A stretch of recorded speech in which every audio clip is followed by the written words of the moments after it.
Inside the OMG, episode number 122. That means 122 weeks in a row. Are you kidding? March 5th, 2019 was our debut show. Every Tuesday we've been here, bringing you all kinds of great content. Sometimes it's Olio, sometimes it's live performances, sometimes it's special guests, like tonight. I am so excited to bring to you a very, very special guest. He's an amazing, accomplished musician, drummer, piano player. He's worked with the best. He's toured the world. He's played in front of billions of people, and I'm not kidding when I say billions. Wow, we're going to get to all that. But first, I want to introduce to you my good friend, drummer Mike Kowalski. Hey, Mike. How you doing? I'm here. Great to see All you. right. Great to see you.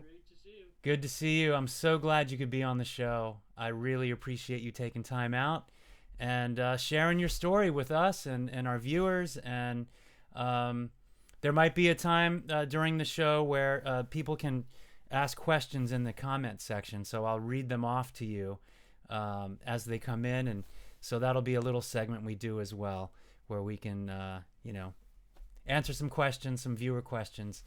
But before we get to any of that, I'd love to hear about your story as a drummer, as a musician. How did it all begin, and what inspired you to not only be a musician, but why drums? Let's see. My sister was working at KNXT Channel 2 in Hollywood. Okay. I was about 9, and there was a trio, 3 guys from the Marine Corps, bass player, drummer, and pianist. And my folks, we all lived in Hollywood. We had a neat house right off Hollywood Boulevard, built in 1917. What happened was my sister was dating the drummer of these 3 Marines who were playing a jazz segment every Sunday. So my parents were having this party, which is that they had many parties, but this one particular one, we had these 3 guys come and perform. The drummer was named Don Van Buelwitz. This is 1953. Forget the bass player's name, but the pianist was Ellis Marsalis. Whoa. Yeah. Whoa. Yeah. Okay. I'm there watching. I mean, I've been playing boogie woogie for the last 3 or 4 years, taking piano lessons and stuff like that. But seeing Ellis Marsalis, I said, man, and they were all in their early 20s. And it was the first time. How old are you at this point? 8, maybe. Okay.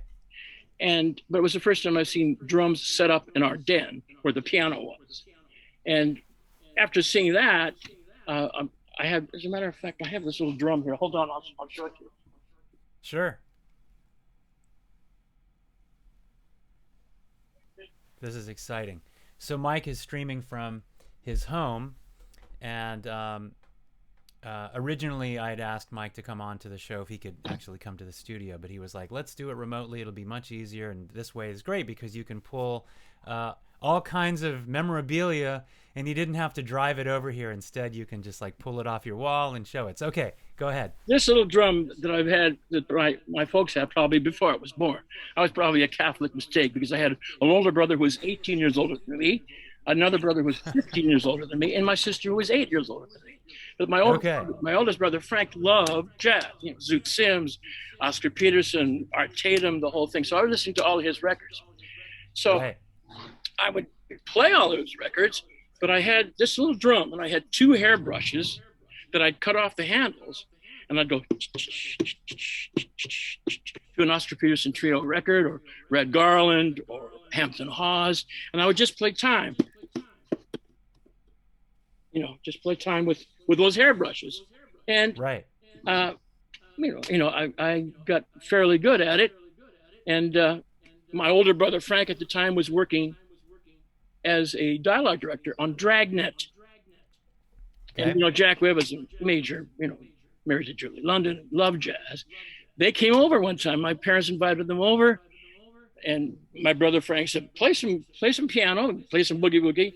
And then he said, put on Red Garland or Oscar Peterson and play your drums. I did that. My drum. The next, and it's that exact drum. That was the drum. That one. That's awesome. With the broken off hairbrushes. The next day, he and Ben Alexander come over to the house with a brand spanking new set of Slingerland Radio King drums. Wow. And I said, for me, and sure enough. And from then on, it was, you start listening. Listening is the most important thing, to the righteous players, whether they be jazz or rock and roll, Sure. It's pretty easy. That's how I started playing drums. And then one thing led to another, listening to surf music, listening to Jerry Lee Lewis, that was, and then funk, James Brown and sure, Fats Domino. So you have the drums at this point. Yeah. And then how soon did you do your first gig? And how old were you? Oh boy, I was probably maybe in early teens, just playing parties and family get-togethers and stuff like that. Because I knew a couple guitar players, and I knew a bass player. This is 50, 58, 59, something like that. Okay. So right. So it's like you hear about one guy that plays bass, and exactly. You're like, you got to be in my band. Yeah, and that's exactly it. And it's a guy named Tom. His name was Tom Ansel, and he had a beautiful Fender bass, probably a 59 rosewood neck, and he had a Fender piggyback amp as well too. And the sound of that was great. He played with his fingers, didn't play with a pick, played with his fingers, and it just we played shuffles and stuff like that. My friend Ed Carter, as a matter of fact, who was the best man at my wedding, who I've known since I was probably 17. We had a little jam at my folks' house, and he said, "It's a shuffle." And I said, "Well, what's a shuffle?" Sure. And he said, because he would listen to B.B. King and Wes Montgomery, and I mean not Wes Montgomery was playing shuffle, but B.B. King was. So I learned how to play shuffle, and that helped. Right. You know what I mean? So when did you decide that you wanted to make music your career? I didn't decide. It just happened. It just one thing led to another. Just, you meet more people, and they want you to play, and then some people that you want to play with, and then some people, some people you just want to play with, and if you got asked, you were, excited about it. And right.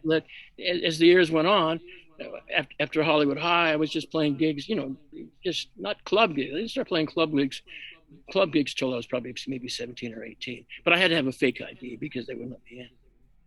Okay, so you had to, just to play, you had to have a fake ID. That's when I met the Dragons, Doug and Daryl and Dennis Dragon, who were not right. And then I met Bruce Johnston, and started gigging in, clubs. Kind of networking and whatnot. So then you made your way, how old were you when you made your way over to England? I was 20, just turned 23. 23. And what happened? Why England? How did that I went over to England because Ed Carter, who was playing in a band in San Francisco, they all left for England with the lead singer, this girl named Rena Sands, the drummer who was her manager, and two guys from New Zealand. And I was living in San Francisco at the time. Okay. This was probably, I'd say, from March to November of '67, living in the houseboats in Sausalito. Wonderful time. All you could hear was the Byrds, Hendrix, and Bob Dylan. In the, right. That's all you could hear.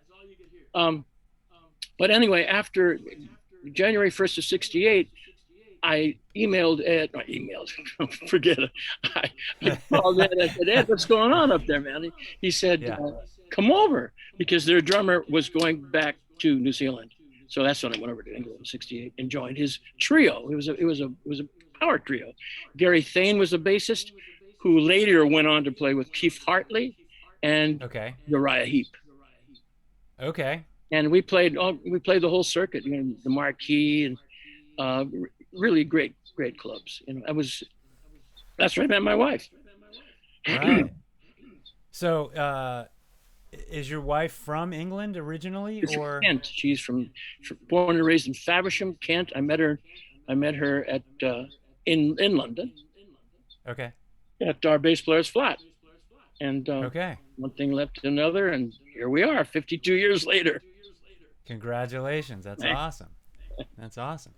So I had read, and please confirm or deny, that while you were there during that time, a friend of a friend sat in on one of your gigs who happened to be Jimi Hendrix. Yeah.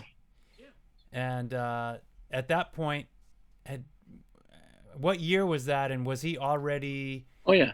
Jimi Hendrix, or was he just a guy that, like, yeah, this guy plays guitar, and it was like, okay, sure, he can sit in, but no one knew who he was. Like, where? First time I saw Hendrix was playing with was it Icantina?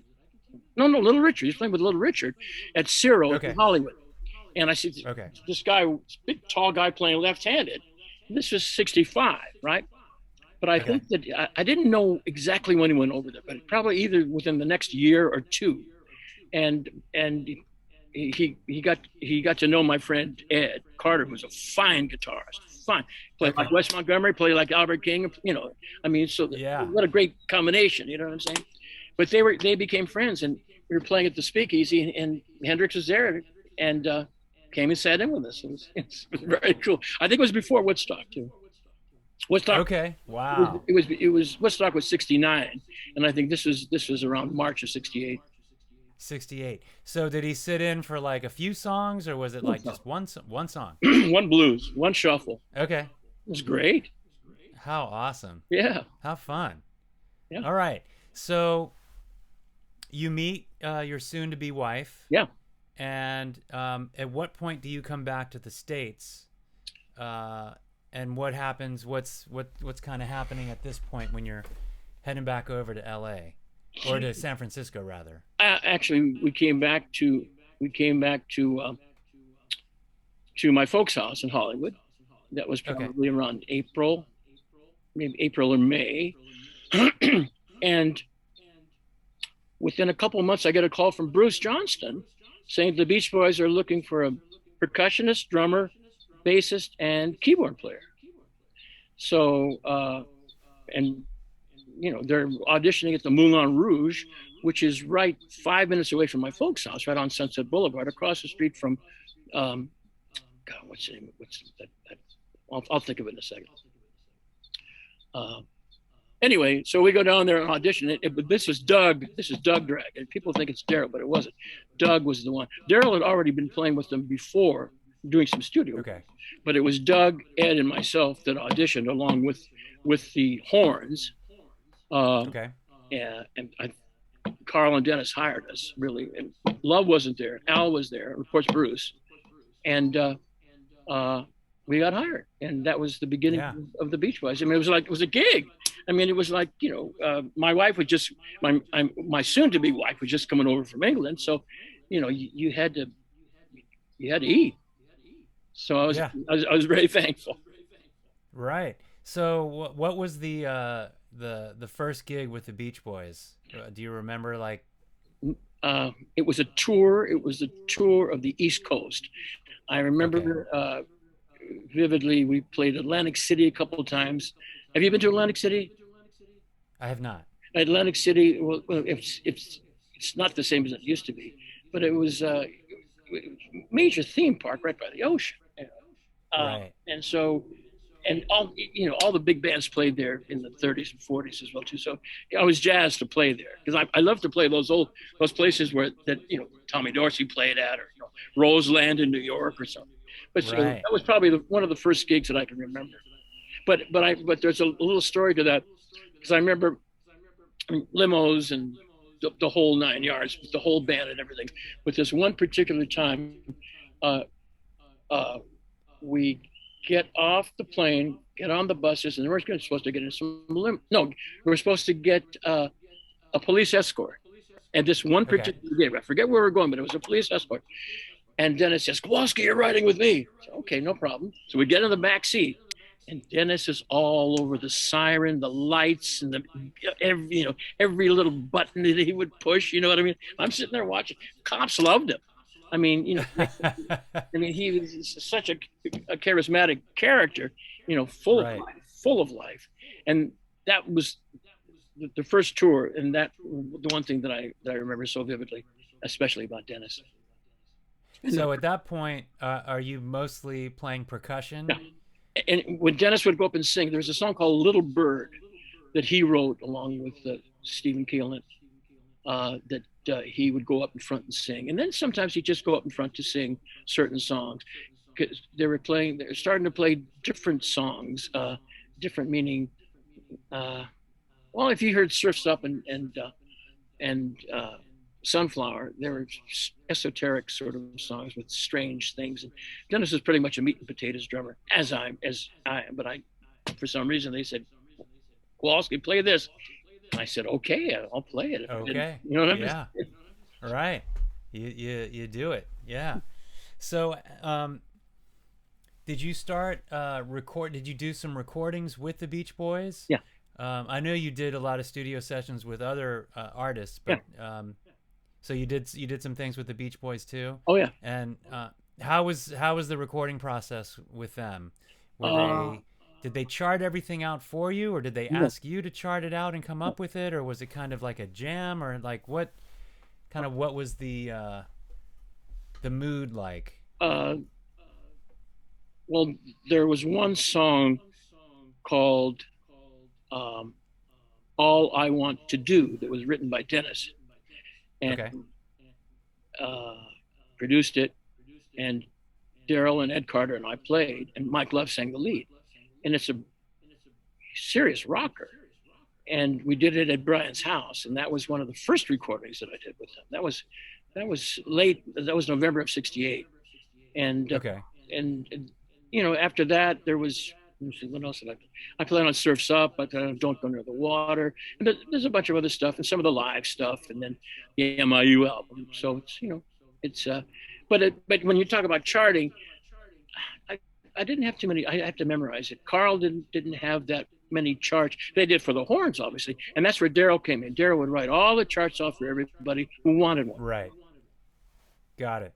But yeah, for you were like, I got it. You don't need to chart anything. I know exactly what I need to do. Listen to it until I was blue in the face. You know what I mean? And Yeah. hey, if I didn't cut it, I wouldn't have been there. Right. Exactly. You know? Exactly. So, what was life on the road like with the Beach Boys, and did it change over the years? Yeah. What were you? Was the touring consecutive? Meaning, you might be gone for months at a time, or was it more they would do like spot dates? I mean, how did they like to set up their tours in the 70s, late 60s, 70s, 80s? Did it change kind of as they, maybe didn't feel like going out as much, or pick and choose? Like, how did it work? I would estimate probably in the early '70s, and believe me, I could be wrong about this because I was playing in the early '70s, playing with the Beach Boys as well. But I also had a gig with Johnny Otis with the Johnny Otis show, which I really liked. Right. And earlier than that, I was with Albert Collins, and I liked that as well too. So it was all whatever gig you could get, you pay the bills. Yeah, so you're busy. You've got a busy schedule. But with the Beach Boys, it would seem to me they would do, and I could be wrong, maybe 70 or 80 gigs in the early '70s, maybe more. But the gigs really started to increase after that one album that they had. I think "Keeping the Summer Alive," or "Endless Summer." I think people flocked, after those 13 hits that they had, up until 1968, in my opinion. I mean, the major, "Help Me Rhonda" and all that. Sure. Then it just skyrocketed. I mean, they would do anywhere from 100 gigs to 125 gigs a year, and of course, Right. Mike loved that. I mean, he'd play as many gigs as possible, and the more gigs you played, the and as long as you're not buying Rolls Royces and eating caviar, you can live. You know what I'm saying? Not that Yeah. I'm being facetious, but I'm saying that, it's something that you could just sock away for a rainy day and not flitter it away. Absolutely. So as the years progressed, there were more gigs. More gigs, right? As, And how was that? even right now, How was that for you and family life? uh, Was that okay, or it was was it? okay because in the summertime, uh, Carl, rest in peace, I mean, was an absolute angel. Uh, Fly the families out. If we're in New York for a week, Oh wow. fly the families out, and we always stayed in the greatest hotels, charter airplanes, I think we chartered the Sacramento Kings airplane a couple times. Carl loved jets, and Okay. he, and Mike, I mean, everybody called the shots. Everybody called the shots. Uh, but Carl was kind of special because he ran the band. I mean, he ran it. He Yeah. So he was the MD, kind of during a lot of the years, right? yep. Would you He say so? Yeah. Oh yeah, no question. He Right. amazing, amazing singer, amazing guitar player, and funny, and just a gracious person. I just wish he was still here. Yeah. Wow. So would you say, was there any particular members that kind of you had a closer relationship than the others, or um, did they, pal around, or was it just kind of like, come in, do your do the gig, and then you don't really see them? I mean, how were they with you guys? Um, I mean, everybody, because we saw each other so many times, so many years, that you have meals, and I mean, when you're with somebody for 30 years, after a while, unless you're not with it, uh, you you automatically just chime. And Al Al loved tenor saxophone solos from the 50s, and I'd always, I would always find out whether it was Plas Johnson or whether it was, you know, Ah, who, yeah, sure. who played, the solo on "Rocking Around the Christmas Tree." That was Okay. Boots Randolph. I never thought it was Boots Randolph. I thought it was Plas Johnson or King Yeah, I would think Curtis. so. King Curtis, but Al really loved that bop. I mean, he loved bop, and so did Yeah. Mike, and so did Brian. Right. Because they were a bit older. Dennis and I happen to like it as well too, but maybe I was one of the few. Bruce, Bruce knows every 45 ever made, and Wow. Bruce wrote I write the songs. You know that. Oh, oh, wow. Okay. Song of the Year, #1 record, the whole 9 yards. And Bruce was extremely talented, producer, singer, pianist, arranger, everything. Right. Right. So let's talk about performing in front of huge audiences. I grew up in Washington D.C. In Northern Virginia, Oh wow, so I know every summer, 4th of July, yeah, it was a given. Beach Boys are playing yeah, 4th of July down at the mall yeah, in D.C. So I would imagine you were probably there yeah. uh, for many of those Oh years yeah. when I was growing up. Um, how was, those shows, which then led into, things like Live Aid and Farm Aid, which you guys were a part of. And I mean, they're talking, billions of people. It's streaming to billions of people around the world at the same time. Um, I mean, at that point, granted, you've done thousands of gigs.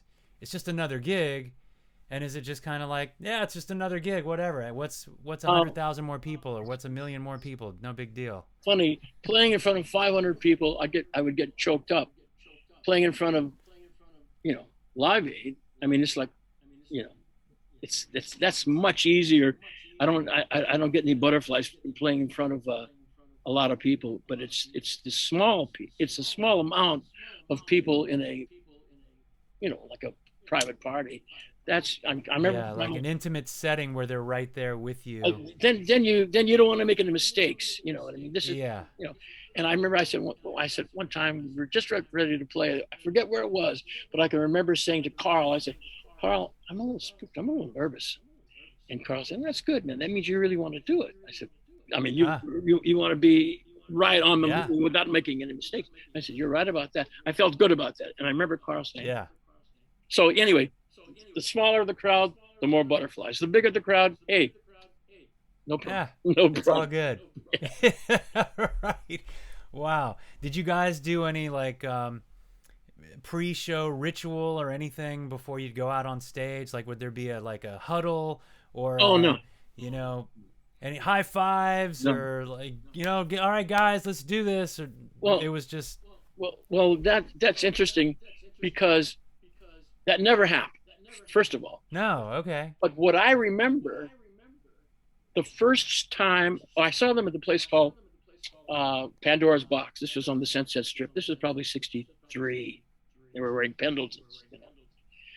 But the next time I saw them. I happened to be in a band that was opening up for them at the Long Beach Civic Auditorium. Okay. I was playing with the guys who would eventually become Redbone. Come and get your Okay. mama, right? So we opened for them, and I was sitting way, way up on top. The other guys went home, and the Beach Boys were performing. And man, the place was, I mean, you couldn't hear anything. Everybody was screaming and screaming. But the thing that really got me was they were doing graduation day. And I mean, wonderful. God, I mean, Brian is out of this world. He's out of this world. Sure. They did it their own way, close to the four freshmen, but their own way. And at the very, very end, where the lyric is, "We'll remember always graduation," and then Dennis stood up and went, "Day." He was the one who said "day," and the place went completely nuts. And that was something I'll never forget, because I'm sitting there in the cheap seats, way by myself after the gig Right. that we opened for, and Right. and then there was 5 Corvettes waiting outside for them as they finished, and that was '64. Amazing, huh? Wow. That is amazing. That's something. All you had to do was sing So, "day," and that was it. And they brought the house down. yeah, I bet. Uh, So you do Live Aid, you finish the set, you come off stage. Is it like, wow, that was a rush, or was it like, yeah, that was both, another gig? both. It was a rush and another gig. I met Julio Iglesias, and Ah, I said, I went up to and I said "mucho gusto" in Spanish, and he yeah, said "encantado," which means I'm enchanted. Enchanted. I mean, how cool is that? You don't have to say anything. that's pretty awesome. I do have to say, can you sign this or all that bullshit? You know what I'm saying? But he was. Yeah, yeah, yeah. That's what I remember about Live Aid. And of course, my daughters and Dawn were there too, and my daughter Jane wanted to meet Nick Rhodes from Duran Duran, which Oh, sure, he did. absolutely. And then Dawn, I said, and then Dawn went to see the Stones. My wife went to see the Stones when she was 16 at the London Palladium, and so she kind of liked Mick. You know what I mean? So I said, I was kind of jealous for him for the last 52 years. You know what I'm saying? I said, oh, Right. okay, you can meet him. You know what I'm saying? I didn't say that, but I'm Okay. just saying, and she did, and that was kind of cool. Backstage, That is cool. you know. That is cool. I have a fun fact for you. So you met Julio. Yeah.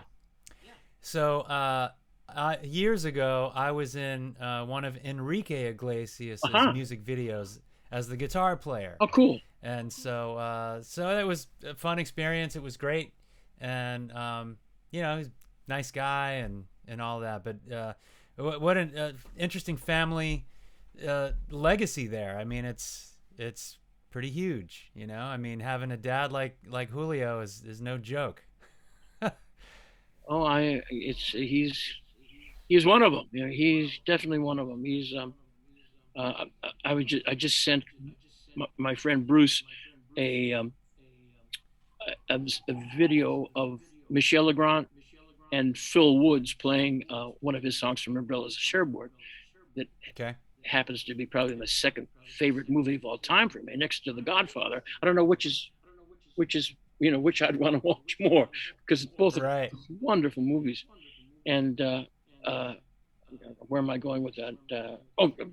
Michelle Legrand, Julio Iglesias, people like that are just they're one of a kind. It's awesome. Jose Feliciano, meeting Jose Feliciano is another person who just, he was like, sent from heaven. I mean, they're so Sure. talented. Absolutely. I was lucky enough to be on the road to meet them. It's really cool. It's really cool. Okay, we're going to take a little break just to say hello and give some shout outs to people that have tuned in. I want to give shout outs to Beth and Alexa and Miko. Mom and Dad have tuned in. Jeff King, how are you, Jeff? Glad you tuned in. Meredith, nice to see you here. Jimmy, what's going on, Jimmy? Jimmy's loving it. He says, howdy, great stories. And my wife Beth says, that's awesome that the families were there to share those moments with you. So cool. Cecile, how are you, Cecile? She says, hi guys, just joining from my vacation in Monterey. Awesome. Glad you have tuned into the show. Josh, what's up, Josh? The Dean has stopped by. Say hi to Mike for me. So a friend of mine who's a drummer out of Phoenix, Arizona, his name's Josh Diener, and he says hello to you, Mike. He is also a great drummer. So drummer to drummer, you guys are connected now through the show. Back at you. So right on. And if you have any questions for Mike, put them in the comments. I'll read them to Mike so he can answer them, any kind of questions you may have. What I want to do right now is show some pictures. These are pictures that you sent me, and we're going to kick it off. Okay, so this is the shot. Now, I know that, Mike, you can't see this, but I'll describe what's happening in this shot. This is one you said from Channel Islands. Oh, it's a shot of you. Yeah. Are you? It looks like you're on a boat. Are you on a boat here? I'm at a bar, as a matter of fact. Oh, you are. Okay. We're all having some. Yeah, this is Alderney. This is an island between. Well, there's what? How many islands? There's 5 Channel Islands between England. Yeah, I think so. Right. Between England and France, population of about 1,500, and my wife's parents moved there in 1980 from England, from Kent. That's a drastic change. Quite. And a weather change. Quite. Yeah. Okay, now here's a shot of you, and you're here with Albert Collins. Oh, yeah. So is this a backstage shot? He was playing at the Ventura Theater. This was much later, probably, I'd say in the mid-'80s, I think. And so I went backstage and saw him. And Albert was something else, man. He was so cool. The song, the Let's Dance song that what was his name? Gosh. David Bowie? David Bowie. Well, Stevie Ray Vaughan played the guitar. And yes, that's right. To me, it sounded more like Albert King's licks and Albert Collins' licks. He was definitely influenced by those guys. You know what I'm saying? I love those guys.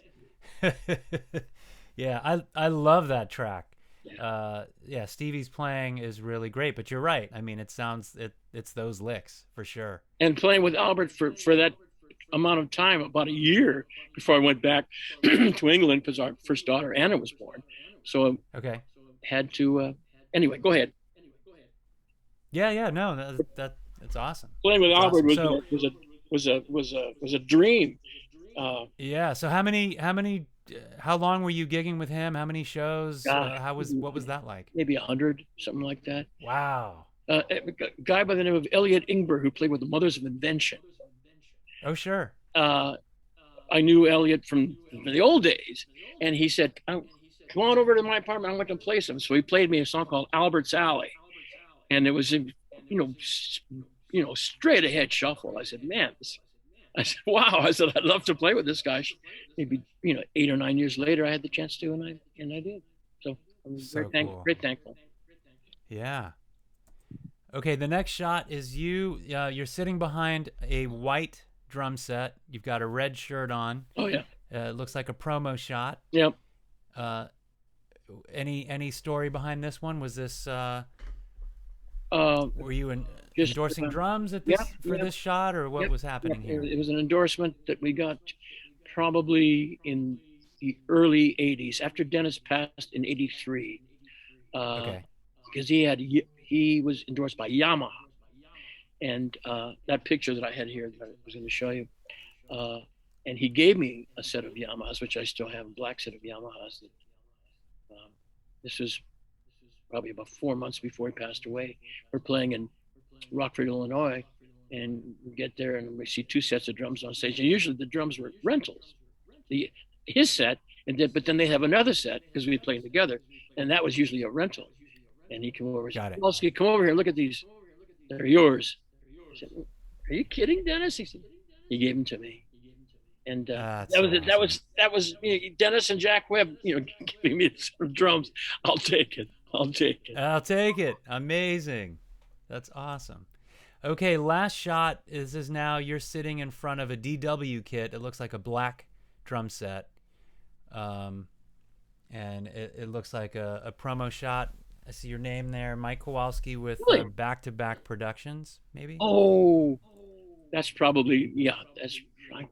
The blacks. It was a black set. That was Well, it's a black and white photo, so I'm not sure. black and white. So It okay. looks like it's Well, black. it has to be DWs, I think. Yeah, it's a DW kit, Yeah, for sure. they're maroon colored. Yeah, Oh, okay. I was luckily to get endorsed by John Wood, probably 91, 92, something like that.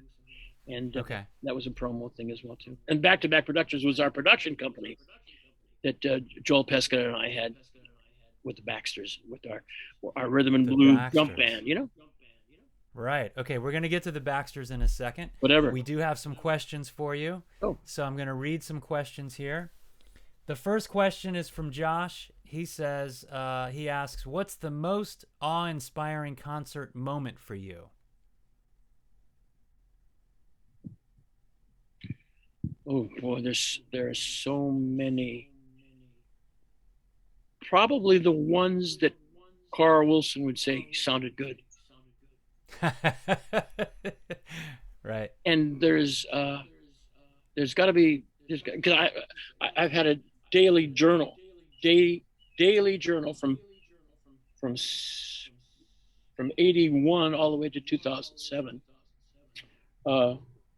and there's a lot of stuff in there. But that's probably the most.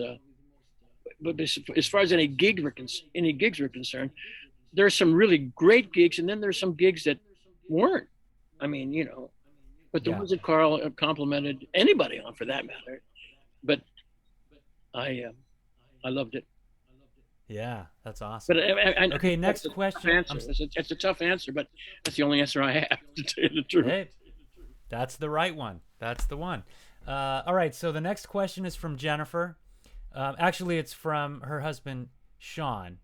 Who had the most crazy pre-show ritual of anyone you played with over the years? Any pre-show ritual? Anyone have some kind of crazy pre-show ritual that they would do before a show?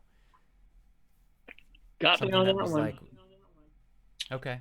Got me on that one. I'm sorry. I pre-show ritual. Well, our great guitarist Jeffrey Foskett every once in a while would go on the microphone and he'd yell out this. He'd say, "Blasuda," and it would ring. The whole venue would hear that. But it was John Blasuda was the name of the engineer out front.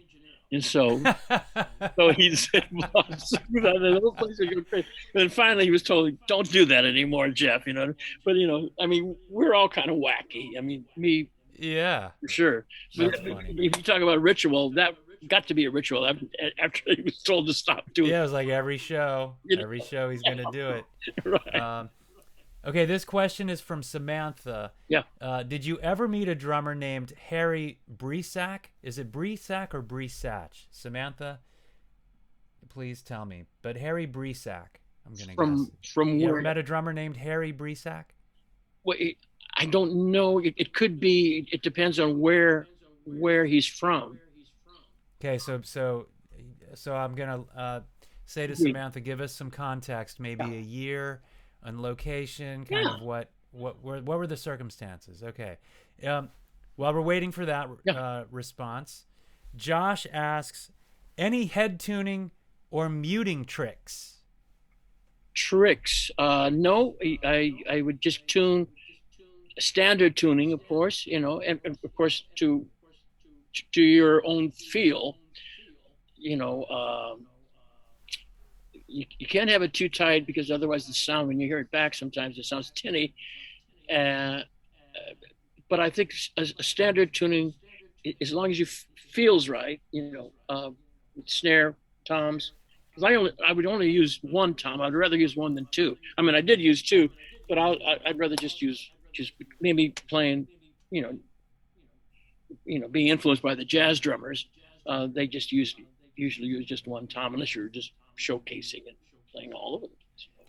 Right. That wasn't my style, to tell you the truth. Gotcha. Okay, so Samantha says California, and I asked what year. I did a comment what year, so I'm waiting to hear maybe, or at least kind of a time frame, a window. Sure. So we'll jump back to that. You know what I want to do right now? I want to play. I put this compilation together of 6 different videos that you sent me, and it's 3 minutes long. I want to play it for our viewers. Okay. 1 second. So she says he played in the late 60s through the 70s. He played with Buddy Rich. He played with Buddy Rich. I mean, he was a drummer playing with Buddy Rich, or he was a musician, another player. Well, that's a great question, because, did Buddy Rich ever have like a second drummer playing, or no? Not to my knowledge. Like that. Not to my knowledge. Okay, then I'm not sure. Let me see. Let me just go back here.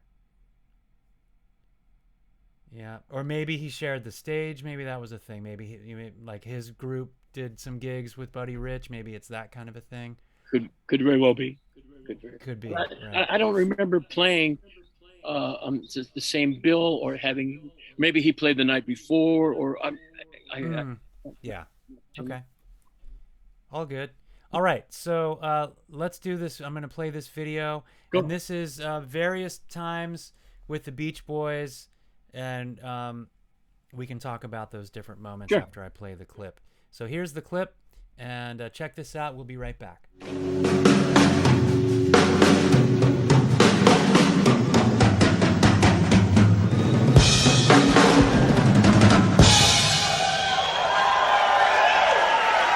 Mike Kowalski on drums, everybody. It's #1 in the state. 1, 2, 3, 4. Be true to yourself. I'm standing in a bar and watching all the people there. Oh, the loneliness in this world, well, it's just not fair. It's appropriate. Anyway, so rock and roll the rest of you.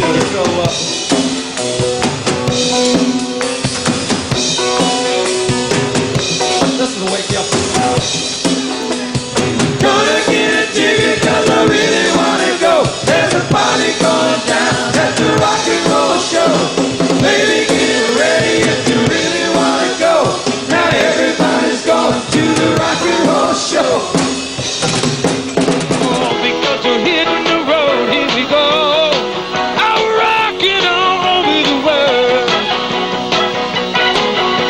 I'm getting up, get away.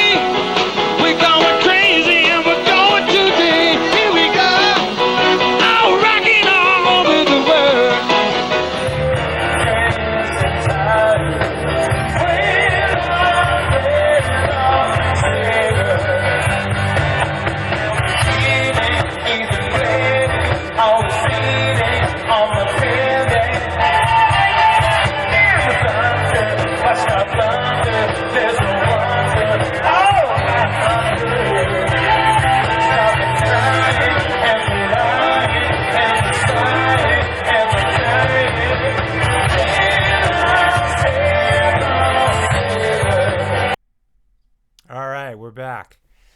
So it's really fun to watch all those clips, and I gotta say, your feel is so great.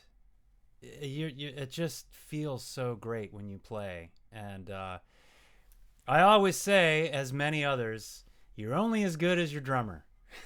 So if you've got a great drummer who's holding it down and driving that train, you're in solid hands. You know, I must say that if you got a band and you have an okay drummer, you're an okay band.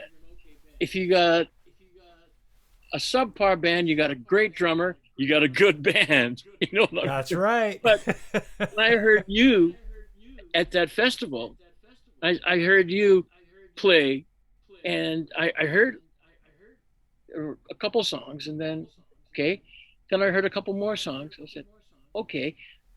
Then I heard another song, and then I had to go down there and say, who is this guy? What is this band? You know, and what's going on? Then I went up to you and I said, hey, listen, I didn't just fall off the turnip truck. You know, this is, you know, I didn't have any card or anything like that. You know, I mean, just, you know, give me a call and then let me know where you're playing next. You know what I'm saying? So that was touche. Yeah. So touche on that. Yeah. So you know, this was back in it was 2011. Damn. And it was Manhattan Beach. Yeah. It was a Manhattan Beach fair. Yeah.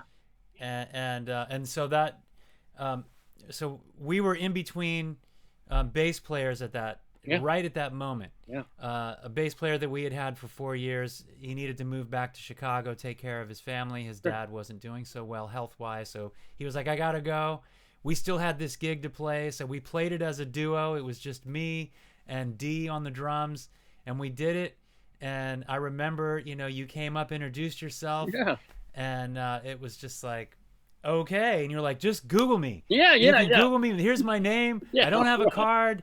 Just Google me and call me and like hit me up. Yeah. So I did, and it was awesome. We saw you down in Santa Monica with my at Rusty's. And that's right. You had that great drummer with you. So you guys sounded kicking ass. And he was the gentleman who passed away. Am I right? Yeah, he passed away tragically in 2019. That's right. And so you know, the guy that he really looked up to, Barry Chenault, they were friends. Barry had been following the band for years, and kind of things just fell right into place, and Barry joined the band, and so he's the drummer on the new song that I sent you, Champions. Great. And he's fantastic. He played with George Clinton and the P-Funk All-Stars for a couple years. He toured with them, and he toured with the Gap Band, and he was Donna Summer's percussionist before she passed away.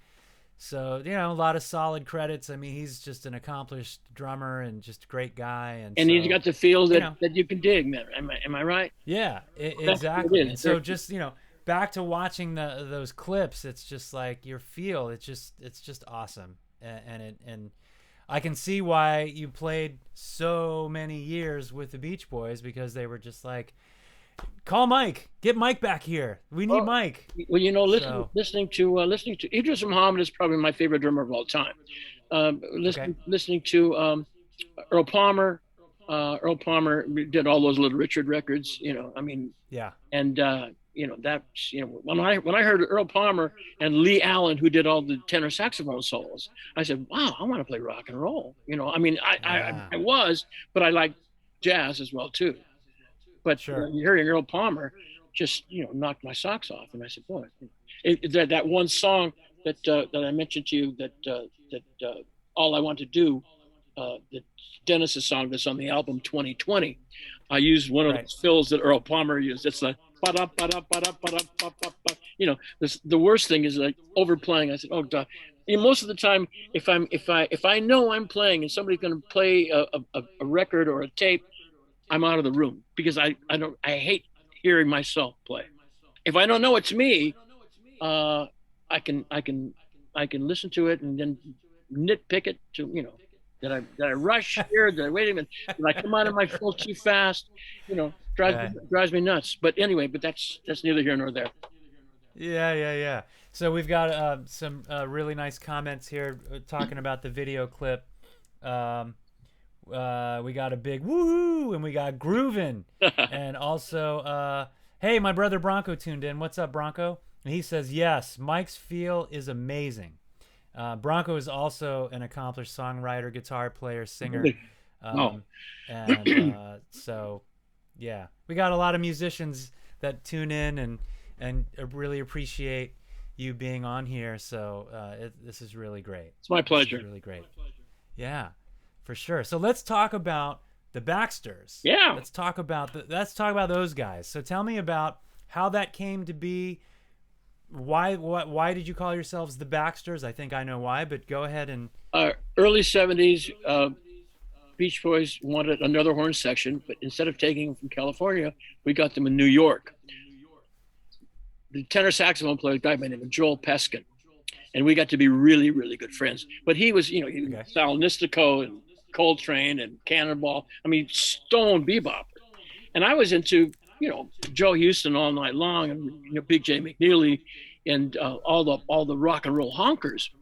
And he moved out to California, and we were playing with the Beach Boys as well. We went to England together. We did this album, which was never released. It was Latin. It was a Latin jazz country.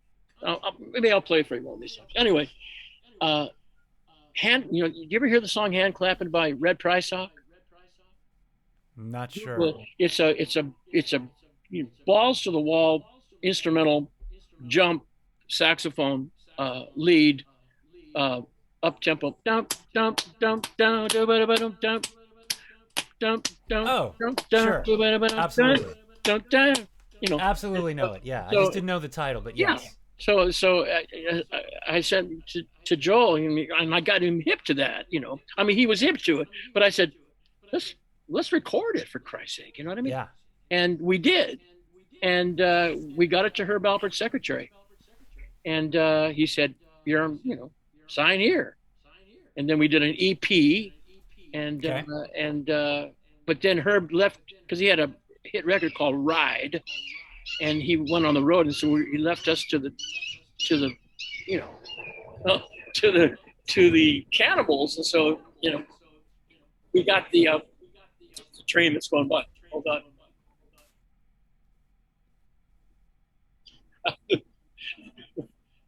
Anyway, what was I going to say? Yeah. Anyway, we did that. We're very fortunate to do the album, and then we did a live album as well too. And the Baxters, it's a jump blues thing, is what it is. And we love that stuff, and so that's right. when that started. And we did another live album in 1998, but the album on A&M came out in 84. Okay. And Right. we got some traction from it, and but it was a great experience. So That's so fun. Did you get to do some touring as the Baxters as well? Well, that was a tough one because I was, playing on the road with the Beach Boys, and so I couldn't jeopardize that. Yeah. Because there was Understood. by that time was 150 shows a year. Excuse me, 125, 150 shows a year, and I didn't want to jeopardize that. Yeah. And but so we played club gigs. I mean, live club gigs. We got a singer because we wanted to get a singer. A guy named John Marks, very fine guitarist and singer. Okay. Blues. Okay. I don't know if you know him. He's out of Ventura, and we did. Yeah, name sounds familiar. We did several gigs, and it was. Did you ever come across a guitar player by the name of his name was Greg Samuels, his left-handed guitar player, and he had a deformity with his left hand with his left hand. Steve Samuels. I don't think so. Okay, I'll send you something. This guy's amazing. Okay, definitely do. That's Really? what Baxter's is, and so we're still you never know who could call us and say, listen, man, we want you to play some jump blues, and we're there. You're there. That's right. Megan Sawyer, she's tuned in and she says, "Hi, Mike." Do you know Megan Sawyer? Oh boy.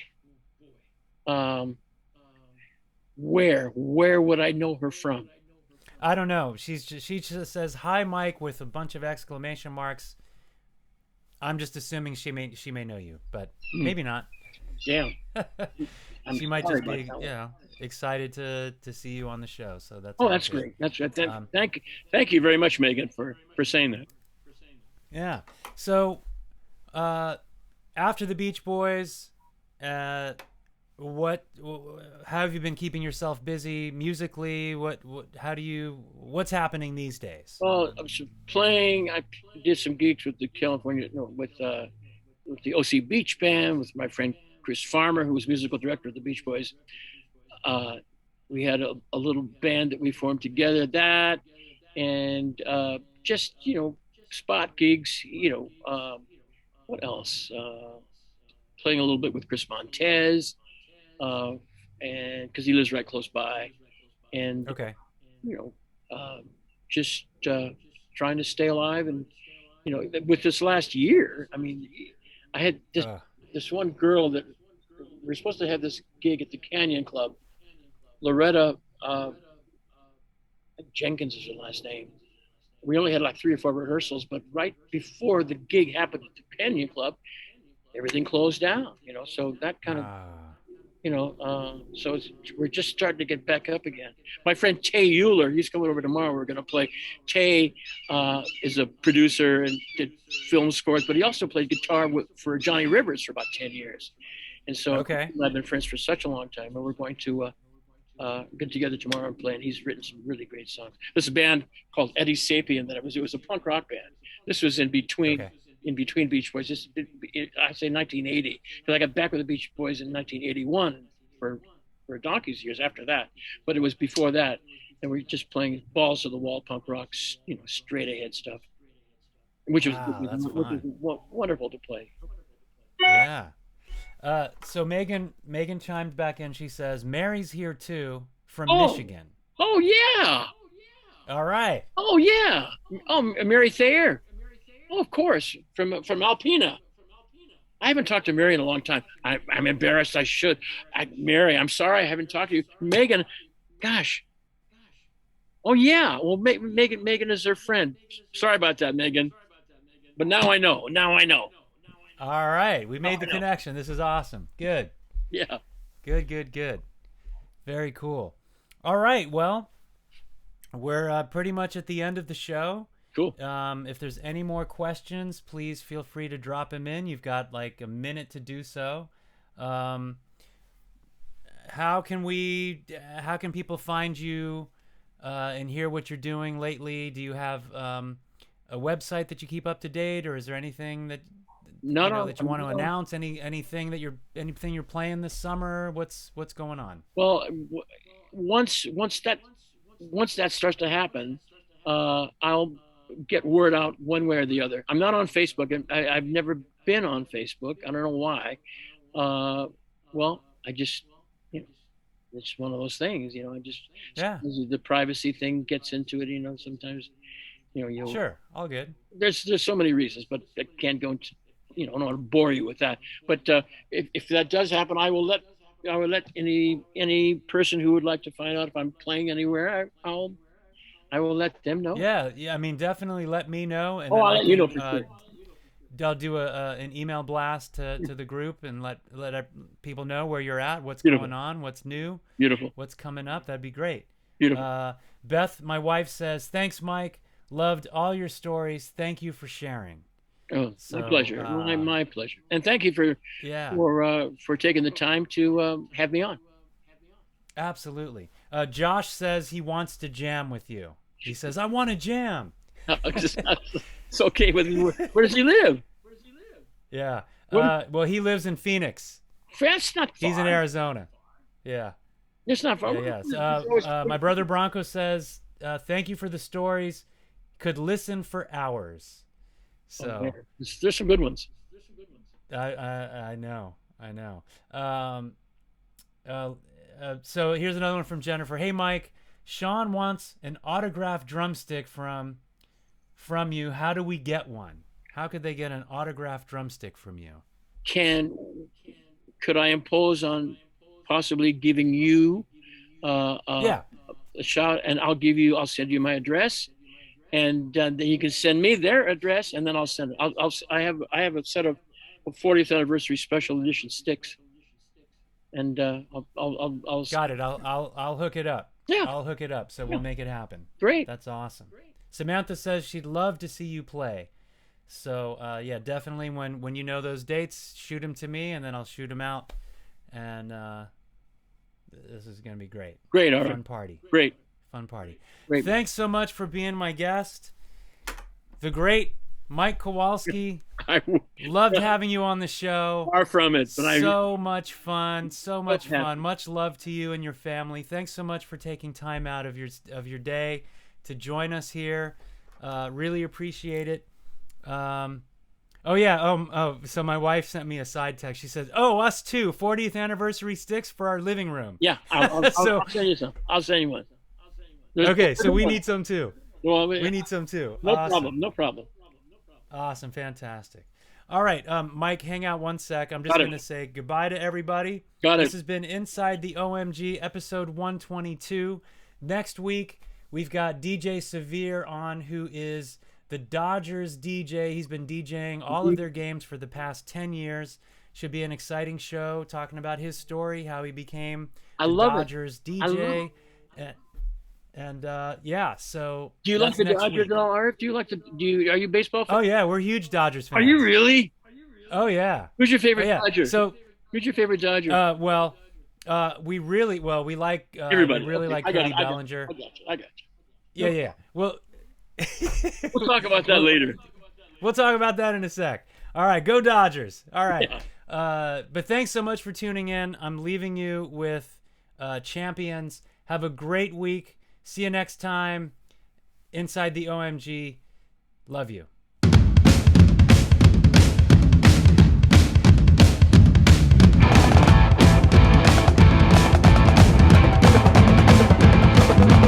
Here's to the ones, here's to the brave, here's to the front line, fear no grave, threat and danger, saving strangers. Here's to the champion, here's to the women, here's to the men, here's